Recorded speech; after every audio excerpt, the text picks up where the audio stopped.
port of Toulon, and as you can see, we have here a frigate. If I'm not mistaken, that's a French frigate or a carrier.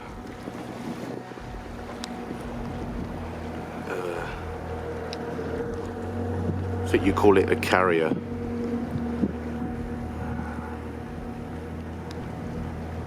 I don't know if there's any helicopters on there.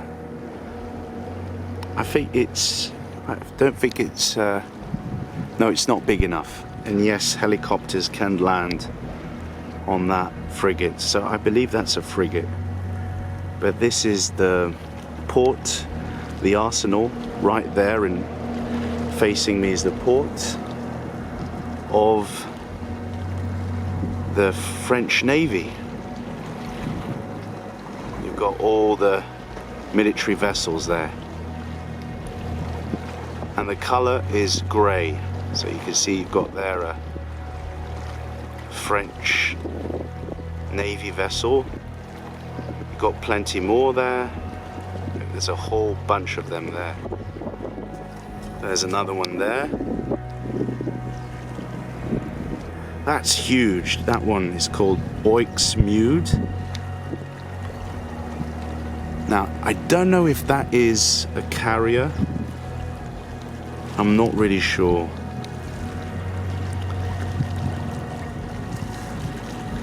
Do you call it an airplane carrier or a carrier?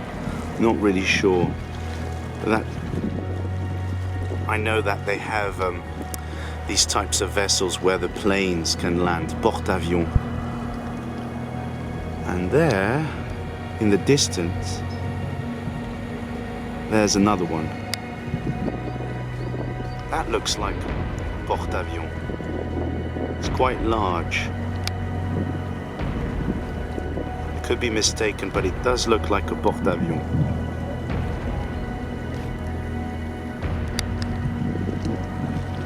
And like I was saying in the previous video that I uploaded yesterday, wouldn't be surprised that Israel used their allies to launch this torpedo attack, nuclear torpedo.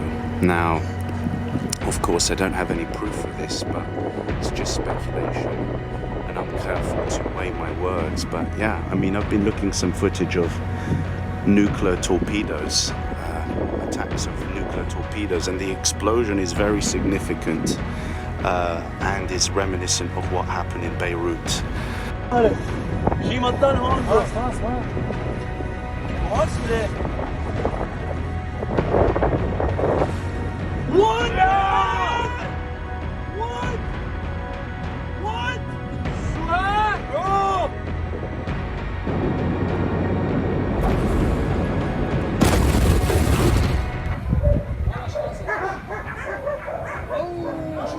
يا عذرا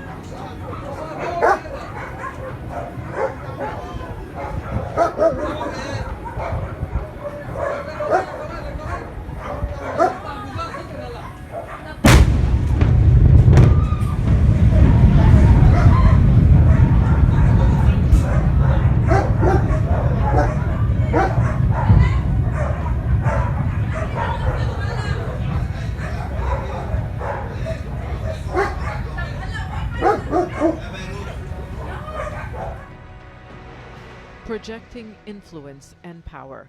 It's another landmark visit by the French President Emmanuel Macron, who was here less than a month ago. He has taken the lead in responding to Lebanon's economic and political crisis, made worse by the explosion at Beirut's port. Macron came back with the same message. Officials need to tackle corruption and reform state structures to get international financial assistance. This time, however, he talked about a timetable and consequences. Macron said Lebanon's leaders promised a government of experts in 2 weeks, and that he expected the government to start delivering on a roadmap of reforms within 6 to 8 weeks. Mais je l'ai dit très clairement. I think sanctions can come at the right moment if it is necessary and in a targeted manner. A sanctions policy done when actions have been proven, but not necessarily just in the political framework. The sanctions mechanisms can also be activated when we see illegal activities, which can be military or terrorism related or financial. The French president, who has repeatedly denied that he's interfering in the country's internal affairs, chose to return on a symbolic day. 100 years ago, the state of Greater Lebanon was proclaimed by the French Mandate authorities. He also chose when to meet officials after a packed schedule in what was seen a political message. Actions of President Macron are clearly very neo-colonial in nature. There's a clear power dynamic there, and there's a clear sense of putting pressure on this Lebanese political class. France's influence in Lebanon, which has long been used as an international playground, waned over the years. There are two main players now, rivals United States and Iran. Macron, I think, feared a power vacuum. The message was, I can play this role between the US and Iran. I can play this role also in pushing forward the political class toward reform. People return to the streets. They don't believe the mainly sectarian leaders will agree to change that would weaken their power, and they blame France for backing the new prime minister, who they say is a product of the system. We've tested this recipe over the past 30 years. We're a bit shocked that President Macron is trying to apply the same recipe now again. Protesters demanded an end to corruption and a new leadership for months. They had hope when Macron first visited Lebanon soon after the Beirut port explosion on August the 4th, thinking the international community would help them topple a political class in power for decades. They aren't giving up. As Lebanon marks 100 years since its birth, people here say a nation independent of a corrupt political class and outside intervention has yet to be born. Zana Khuder, Al Jazeera, Beirut. J'ai honte pour vos dirigeants. J'ai honte pour eux. The French president pulling no punches, speaking the day after Lebanon's prime minister quit, unable to form a government. Emmanuel Macron was as scathing as he was direct. This was a failure of the entire political class. Personne n'a été à la hauteur des engagements pris le 1er septembre dernier.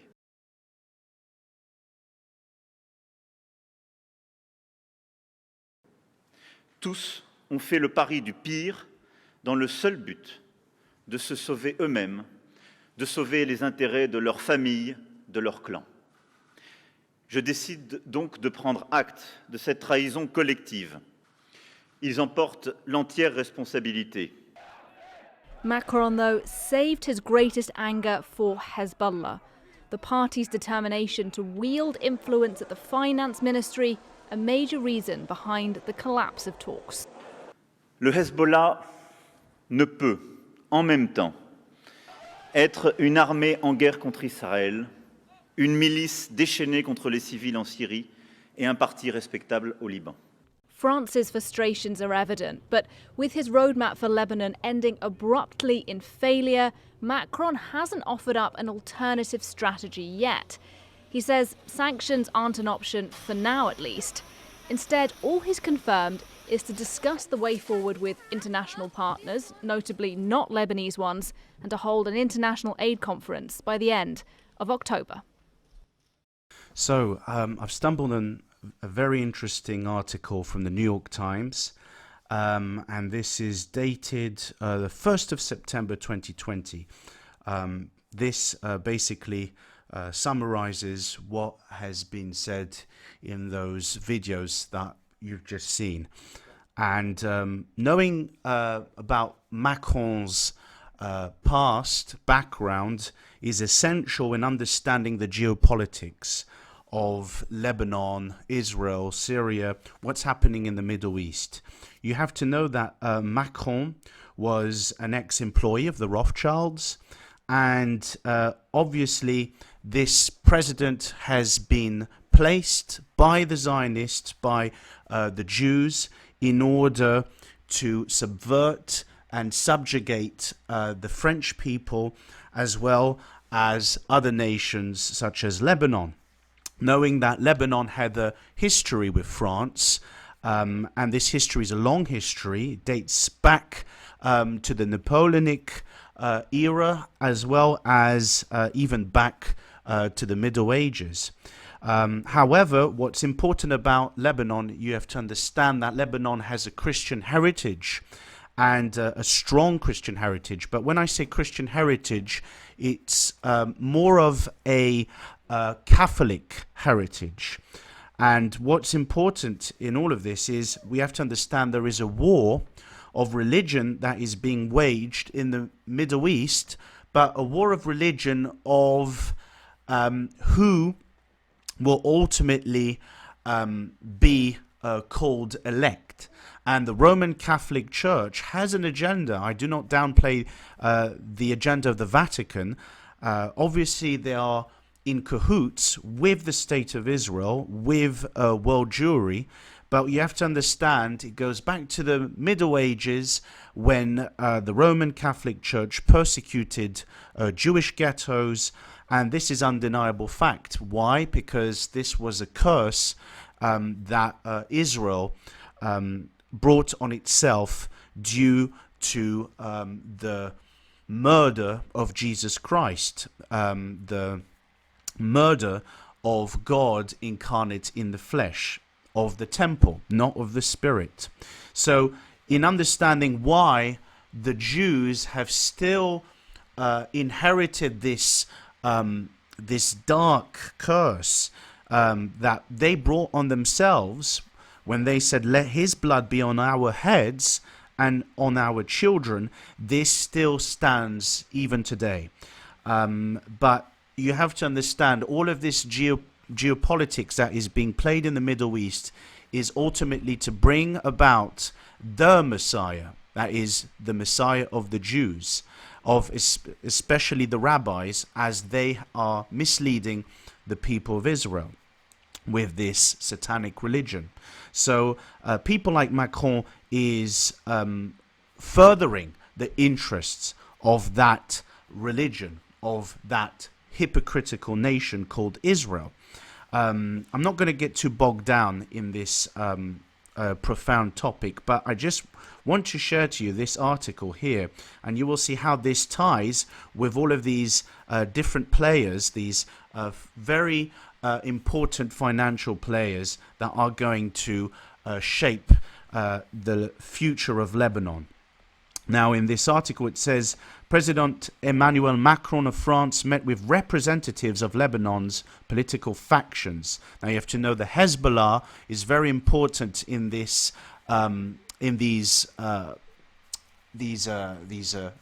discussions, because Hezbollah is a controlled opposition that furthers Israel's, the state of Israel's expansion. Bloodthirsty expansion. So they are an excuse for Israel to persecute the people of Lebanon. And the people of Lebanon know this.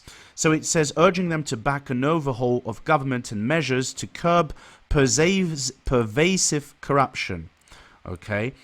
And warning that they were otherwise a risk of sanctions on their personal wealth, according to officials familiar with the talks.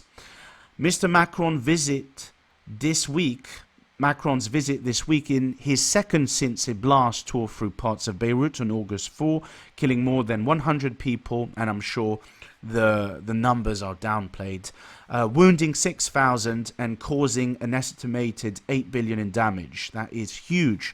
The blast, with which officials have said was caused by a neglected store ammonium nitrate, and I do not adhere to this theory, as I have shown many examples of underwater explosions, footages that you can still obtain from the internet, dating back to the 50s, 60s, 70s, all of the nuclear explosions, these tests that they had done in the Nevada desert as well as in the Pacific. I mean, there is so much evidence out there to show that tactical nuclear weapons have existed and still are being used today, as well as nuclear torpedoes. So it says, this became the latest symbol of mismanagement and corruption in Lebanon. So this is the official story. Now, this is very important. This paragraph here, if Mr. Macron cannot secure a commitment to program, including anti-corruption measures, this is a cover story. And an audit of the central bank. So the central bank is a key player in the shaping of Lebanon's future and banking sector. He has warned that the international community may impose sanctions on Lebanon's political leadership, just like they did to Libya, just like they did to Syria. History repeats itself again. The same was done to Germany. To remember, after the First World War, the Versailles treaties were heavy sanctions on Germany's people. The official familiar with the talk said Mr. Macron did not specify what those sanctions would be. And here, this is very important. It says here, I'm going to skip this part. This is very important. In this paragraph here, it says, Mr. Macron leaves Lebanon on Tuesday night. The American government will add to the pressure on Lebanese politicians by sending David Schenker. Who is David Schenker? Okay, he is the State Department's Assistant Secretary of Near Eastern Affairs to Beirut, and he's going to Beirut. This was a couple weeks ago. So who is David Schenker? Okay, this State Department's Assistant Secretary of Near Eastern Affairs. Well, Mr. David Schenker, okay, is one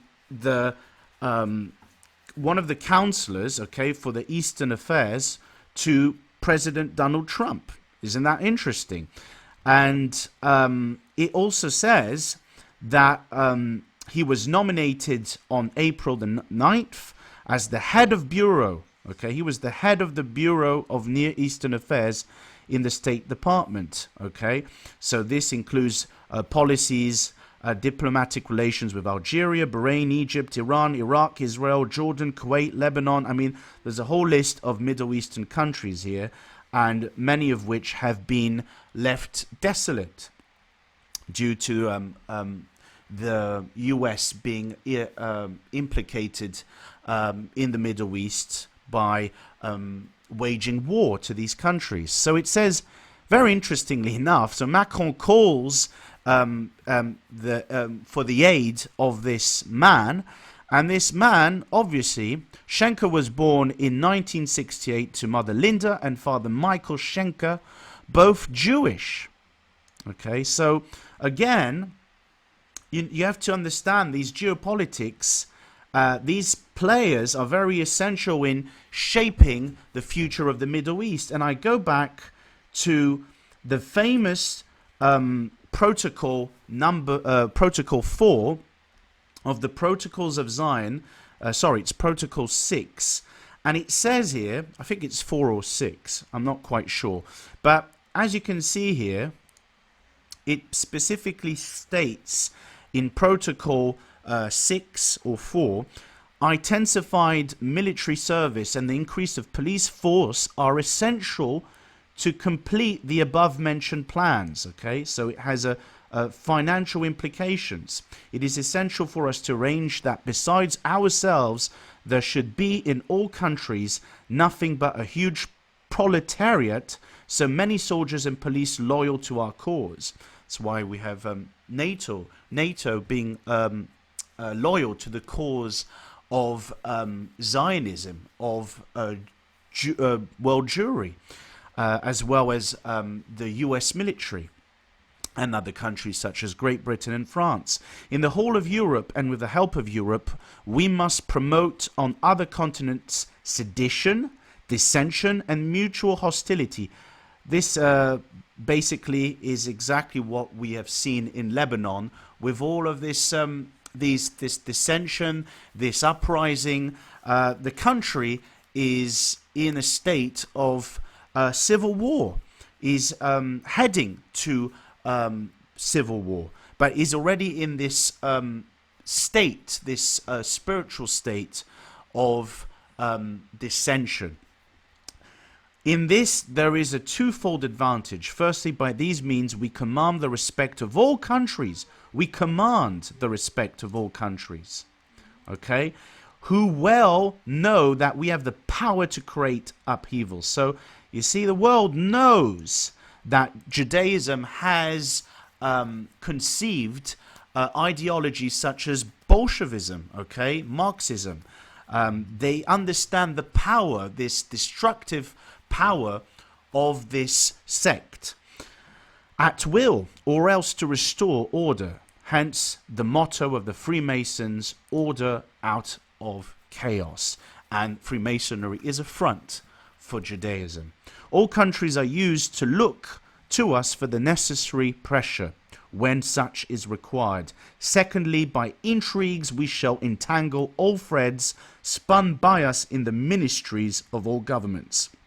And that is including Lebanon, not only by our politics, you see, but by trade conventions and final obligations, of which Mr. Macron said if these agreements are not respected and the people of Lebanon refuses this agreement, this aid, this financial aid, of which the World Bank and the IMF are very influential players, they will face the sanctions. Macron was very clear. Lebanon will face further sanctions. And it's interesting, after the explosion, already with the chaos that ensued after this explosion, we are hearing of isolated explosions near the port of Beirut, interestingly enough. So we see the hand of Jewry in Lebanon.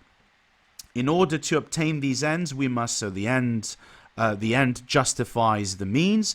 In order to obtain these ends, we must have recourse to much slyness and artfulness during negotiations, of which Mr. Macron is a puppet.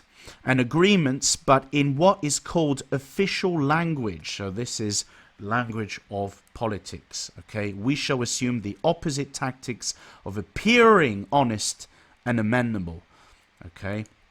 Thus, the government of the Gentiles, which we taught to look only on the showy side of affairs, this is what we see in the press, in the international press, the media.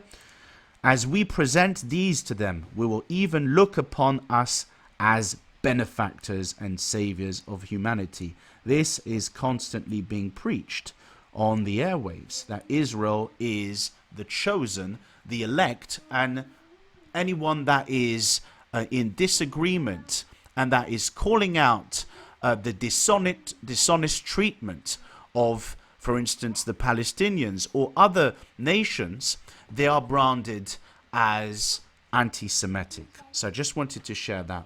Thought that was very important to underline. Memorial of the Allied landings in Provence, August 1944.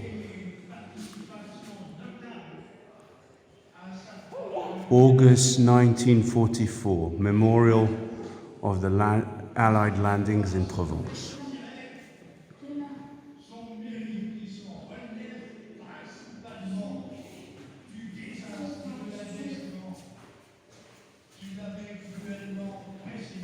This landing will be for us of a primordial importance. General Charles de Gaulle.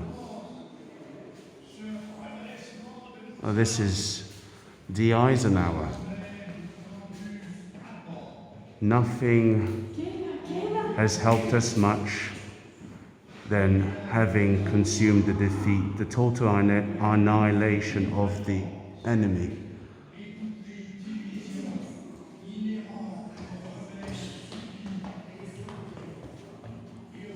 We've got some information here in English. Tu es là? Viens ici, s'il te plaît.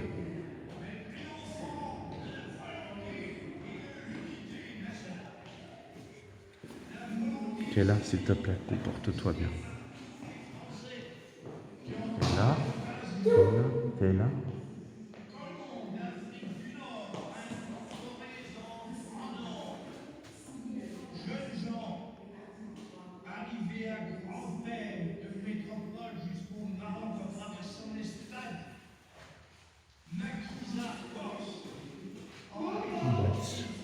That's Winston Churchill. And that's Franklin D. Roosevelt and Winston Churchill made a plaque, and that's Charles de Gaulle.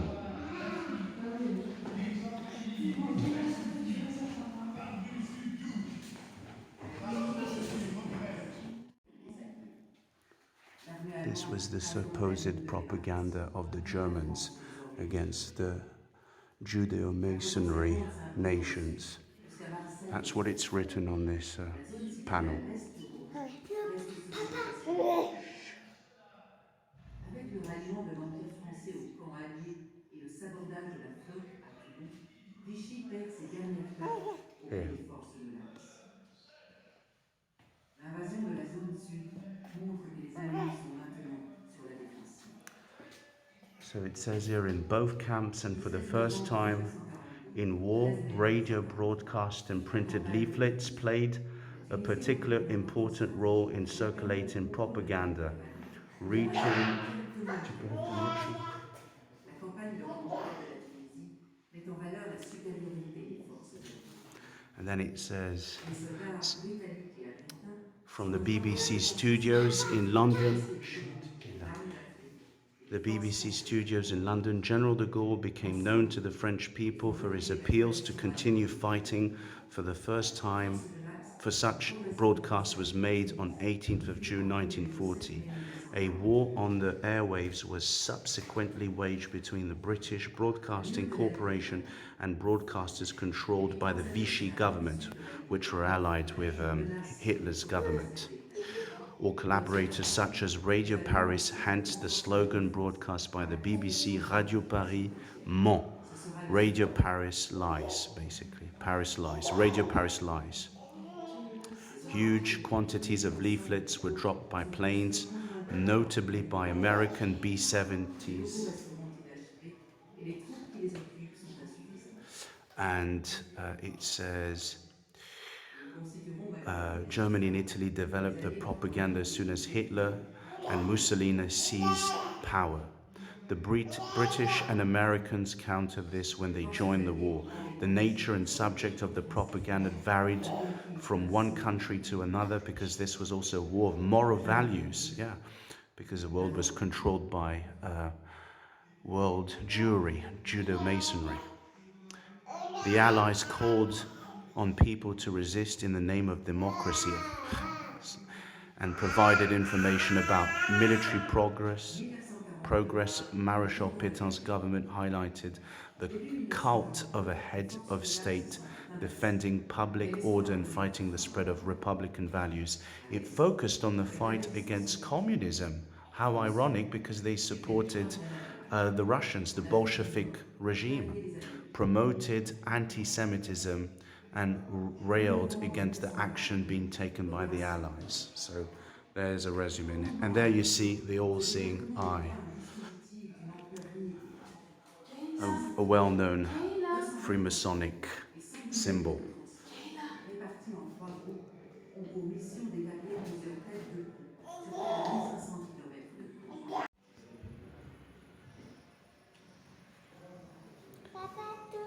This reminds me of the crater at the port of Beirut. Very similar crater. And this is the craters after the bombings in Toulon. Just reminds me of the crater in port of Beirut. Interesting.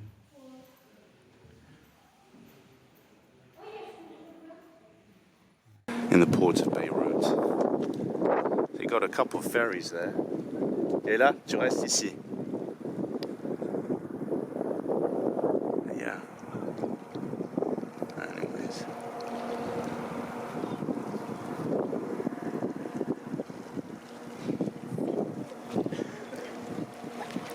But yeah, this is right there in front is the military port of Toulon. This is the major military port of France.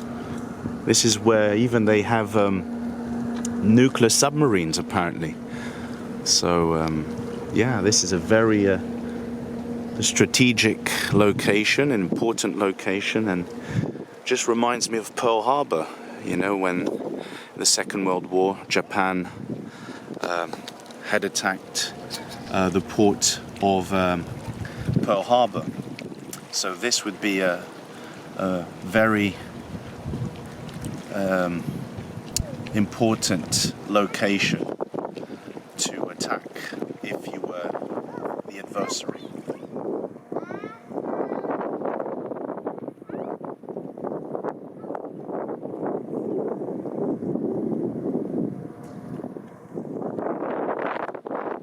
Je suis là, bébé.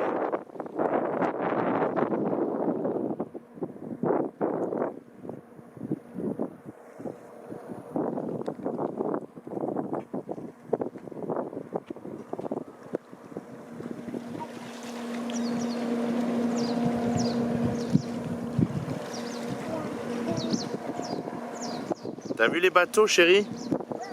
C'est beau, hein? Magnifique, hein?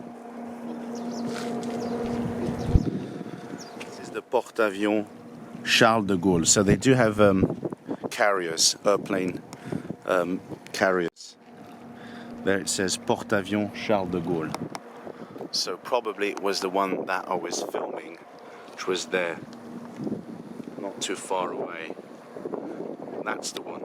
I think that's the Charles de Gaulle, if I'm not mistaken.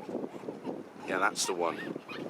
Because it has quite a stretch, so if your plane would land, obviously it would land there. Oh, look at that, that's nice. I think that's the police, the border patrol. What does it say? It's going too fast.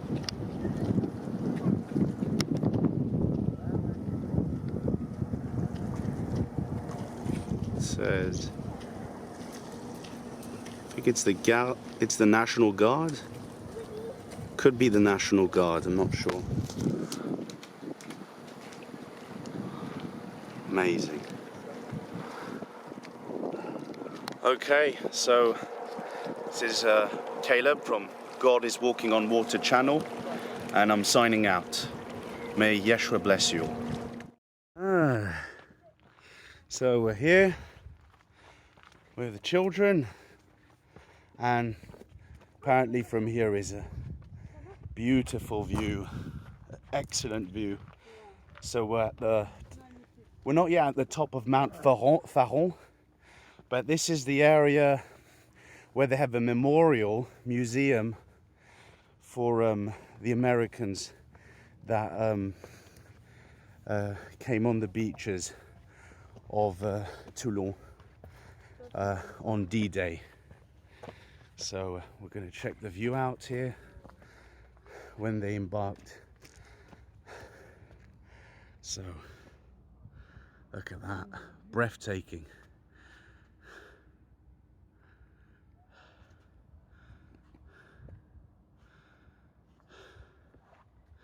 Will you look at that? And that's the top of Mount Faron, where they have a memorial for the American soldiers that landed on the beaches of Côte-Provence. And this is the bay where you have the Ars Military French Navy. French Navy is situated mostly down there on the right. But I'll need to take my my other camera to get in a clean shots as I'm filming with my mobile.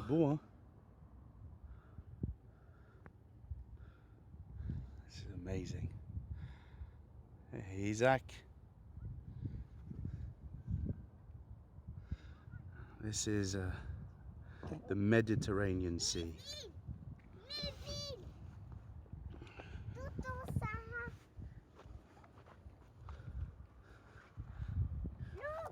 French Navy's down there, and as I stated before, it's very probable they have submarines parked in this area, as when I was consulting a page on Wikipedia, they actually said that they have French submarines located in the port of Toulon, the military port of Toulon.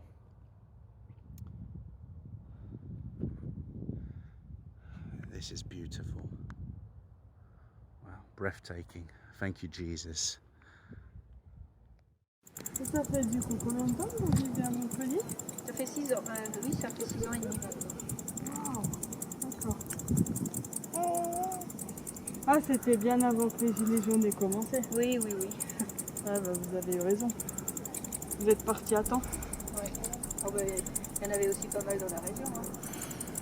Surtout le rond-point. Ah, ouais. Ah, un peu partout en France. Ça, par contre, c'était pas qu'à Paris.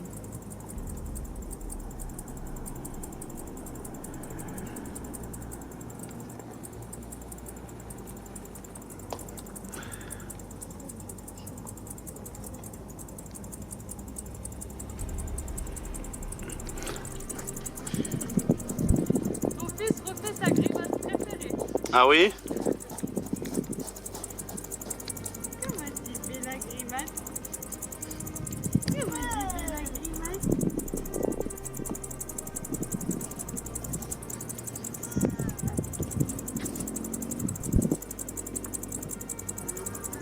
Ah, bouge pas!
À l'intérieur. Bon, c'est déjà commencé, hein.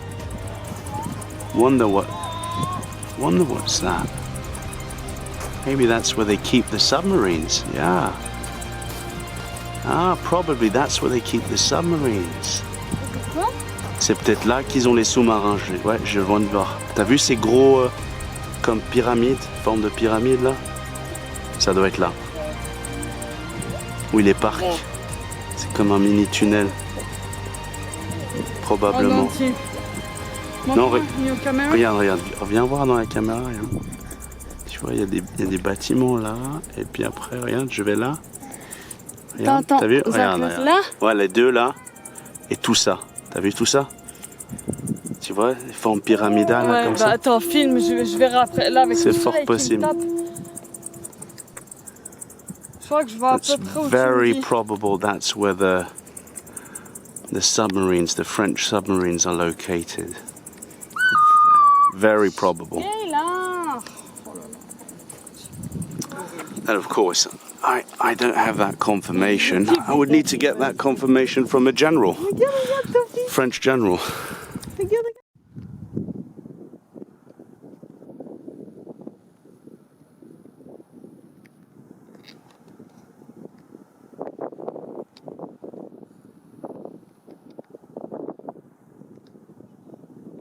Yeah, that's a carrier. Yeah, now I've got the confirmation. That could be Charles de Gaulle. It's a very important ship belonging to the French military. It's a famous, I think it's one of the most famous ships in our modern time. And I think this is, I believe this is Charles de Gaulle, the air carrier Charles de Gaulle.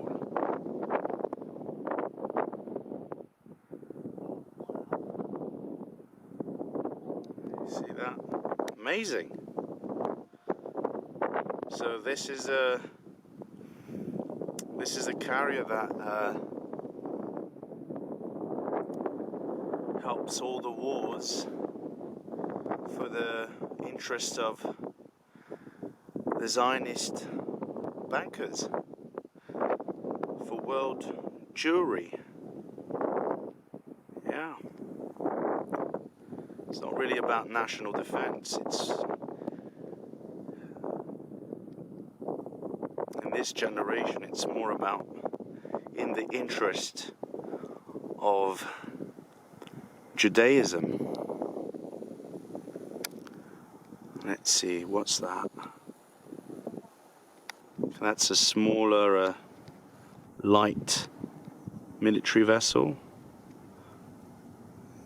I guess. Maybe can't really see because the sun is bearing down on me. Amazing. Oh, nice. We've got the sun that is beaming down.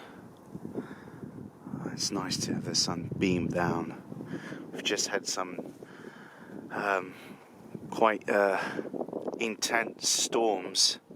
We had the superstorm Alex that struck practically the whole of France, but mainly in the north, in Bretagne, in the west of France, as well as the south of France, in the Provence, Côte de Provence.